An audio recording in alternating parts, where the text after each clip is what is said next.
నమస్కారం అండి.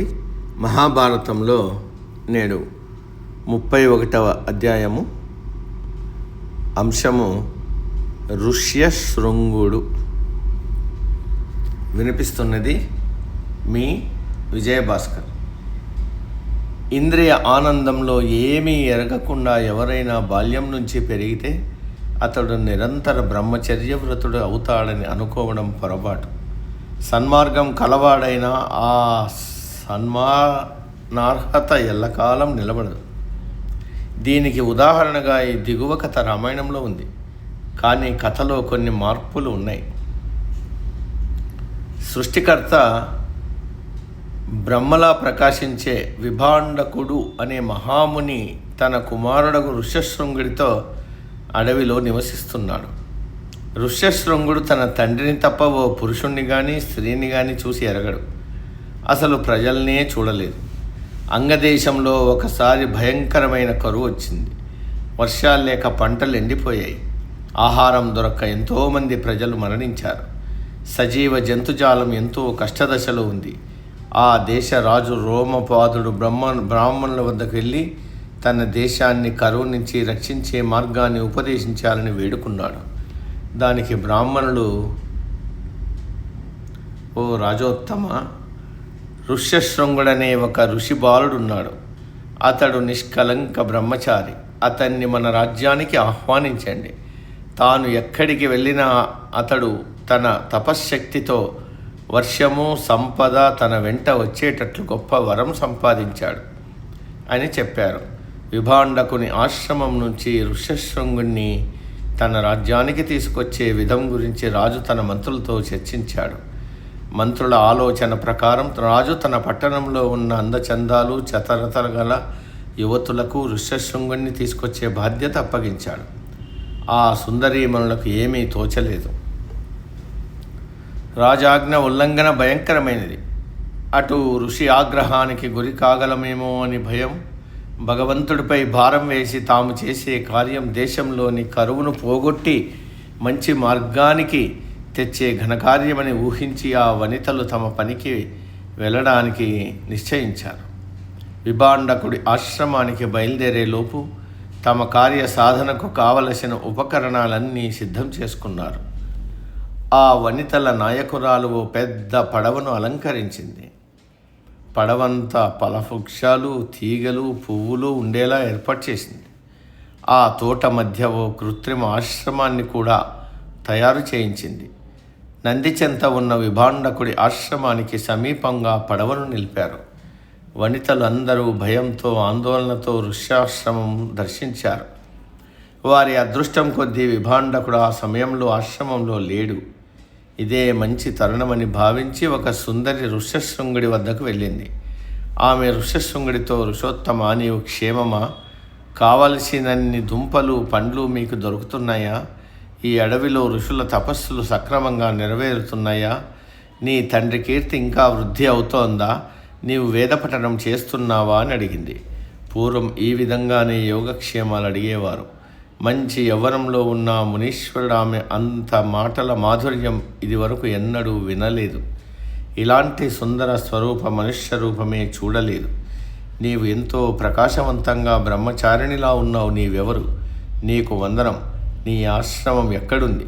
మీరు అనుసరించే తపస్సు ఏమిటి అని ప్రశ్నించాడు ఋష్యశృంగుడు. ఇక్కడి నుంచి 3 యోజనాల దూరంలో మా ఆశ్రమం ఉంది. నీ కోసం పండ్లు తెచ్చాను. మీ వందనాలను అందుకోవడానికి నేను తగను. కానీ నీవు చూపిన మర్యాదలకు సపర్యలకు తిరిగి నేను చేస్తున్నానంటూ ఆమె ఋష్యశృంగుణ్ణి కౌగలించుకుంది. తాను తెచ్చిన మధుర పదార్థాలను అతనికి తినిపించింది. మంచి సువాసన గల పూలమాలలతో అతన్ని అలంకరించింది. అతనికి పానీయాలు అందించింది. మరలా అతన్ని కౌగలించుకుంది. ఇలా చేయడం తాము అనుసరించే మర్యాదని తెలిపింది. ఆ అభివాద ప్రక్రియ చాలా బాగుందనిపించింది ఋష్యశృంగుడికి. కొంతసేపైన తర్వాత విభాండకుడు వస్తాడనే భయంతో తనకు నిత్యాగ్నిహోత్ర కాలం మించిపోతుందని చెప్పి అతన్ని వదిలి మెల్లమెల్లగా బయటకొచ్చింది. విభాండకుడు తన ఆశ్రమానికి వచ్చాడు. ఆశ్రమమంతా మాలిన్యంతో మధుర పదార్థ ముక్కలతో నిండి ఉండడం చూశాడు. ఆశ్రమాన్ని శుభ్రం చేయలేదు.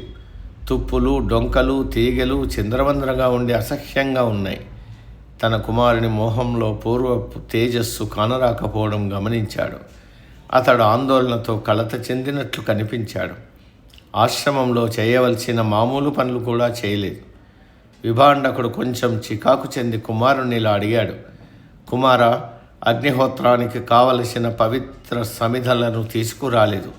అందంగా ఉన్న ఈ మొక్కలను, తుప్పలను ఎవరు విరిచారు? ఆవు పాలు పితికేవా? నీకు ఉపచారం చేయడానికి ఎవరైనా వచ్చారా? నీకు ఈ వింత పూలమాల ఎవరిచ్చారు? నీవేమిటి చికాకు చెందినట్లున్నావు అన్నాడు. యథార్థవాది, అమాయకుడు అయిన ఋష్యశృంగుడు వింత రూపం గల బ్రహ్మచారి ఇక్కడికి వచ్చాడు. అతని తేజము, అందము, అతడి వాక్మాధుర్యము నేను వర్ణించలేను. నా మనసంతా అతడి మాటలు వినడం వల్ల, అతని కళ్ళ వైపు చూడటం వల్ల వర్ణింపరాని ఆనందం కలిగింది. తన ఆచారం ప్రకారం వందనం చేస్తున్నానని నన్ను కౌగిలించుకున్నప్పుడు ఇదివరకు ఎన్నడూ అనుభవించని ఆనందాన్ని అనుభవించాను. అంత ఆనందాన్ని నేను మధురమైన పండ్లను తిన్నప్పుడు కూడా అనుభవించలేదంటూ బ్రహ్మచారి రూపురేఖలు, లావణ్యము, చర్యలను వర్ణించి చెప్పాడు. ఋష్యశృంగుడు ఇంకా, ఆ బ్రహ్మచారి సావాసం కోసం నా శరీరం తపిస్తోంది. నేను వెళ్ళి అతన్ని ఎలాగైనా ఇక్కడికి తీసుకురావాలనిపిస్తోంది. వారిని చూడటానికి నా హృదయం తల్లడిల్లుతోంది అన్నాడు. ఏం జరిగిందో విభాండకుడికి అర్థమైంది. బాలక, నీవు చూసింది బ్రహ్మచారిని కాదు, అది ఒక రాక్షసి. సాధారణంగా రాక్షసులు మనల్ని ఎలాగైనా వంచించి మన తపహోమాదులకు భంగం కలిగించడమే వారి ఉద్దేశం. అందుకోసం వారు ఈ విధమైన ఉపాయాలతో ఎలాగైనా వంచడానికి ప్రయత్నిస్తారు. కనుక వారిని నీ వద్దకు రానీయకు అన్నాడు. ఆ తర్వాత విభాండకుడు 3 రోజులు అడవిలో వెతికి తన కుమారులకు హాని కలిగజేయడానికి ప్రయత్నించిన వారిని గుర్తించలేక తిరిగి ఆశ్రమానికి చేరుకున్నాడు. మరోమారు విభాండకుడు దుంపలు, పండ్లు తేవడానికి ఆశ్రమాన్ని వదిలి అడవిలోకి వెళ్ళినప్పుడు గతంలో వచ్చిన వనిత మెల్లగా ఋష్యశృంగుడు కూర్చున్న స్థలానికి వచ్చింది. ఆమెను చూసిన ఋష్యశృంగుడు తుల్లి లేచి పరిగెత్తి ఆమెను సమీపించాడు. కుశల ప్రశ్నలు, వందనాలు అయిన తర్వాత ఆమెతో ఇలా అన్నాడు.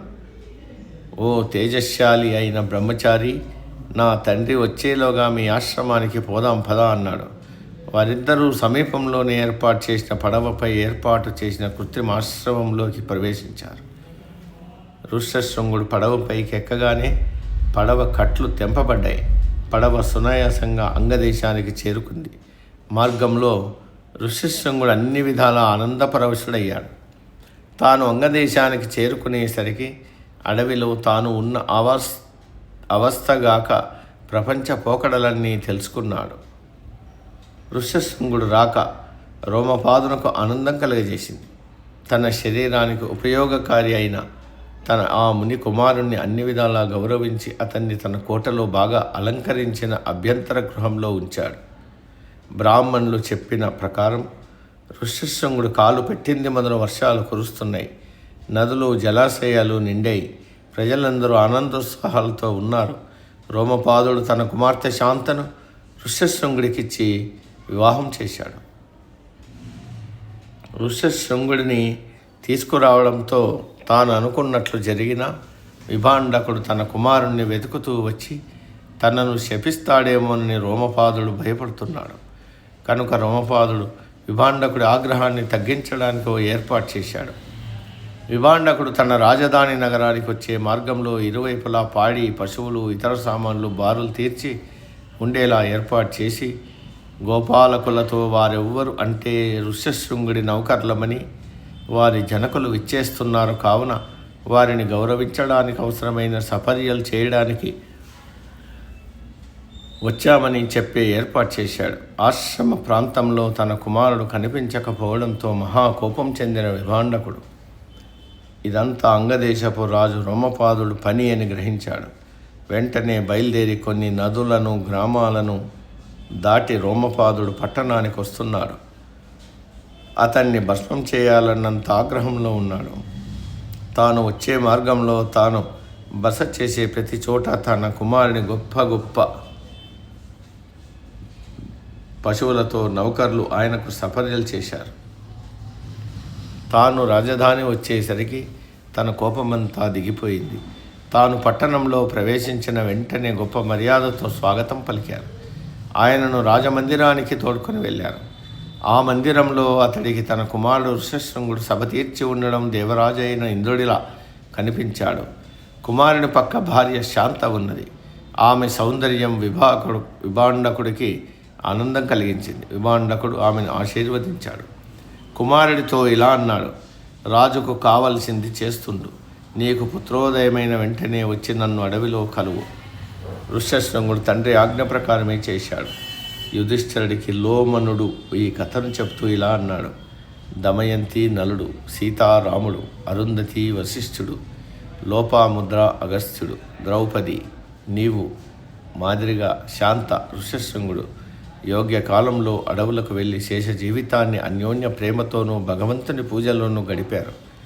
మనం ఉన్న ఈ ప్రదేశం ఋష్యశృంగ మహాముని ఉండేది. ఈ గంగలో మునిగి పవిత్రులు కండి. పాండవులు స్నానమాడి అర్ఘ్యాదులు ఇచ్చారు. సమాప్తం. సర్వే జన సుఖినో భవంతు.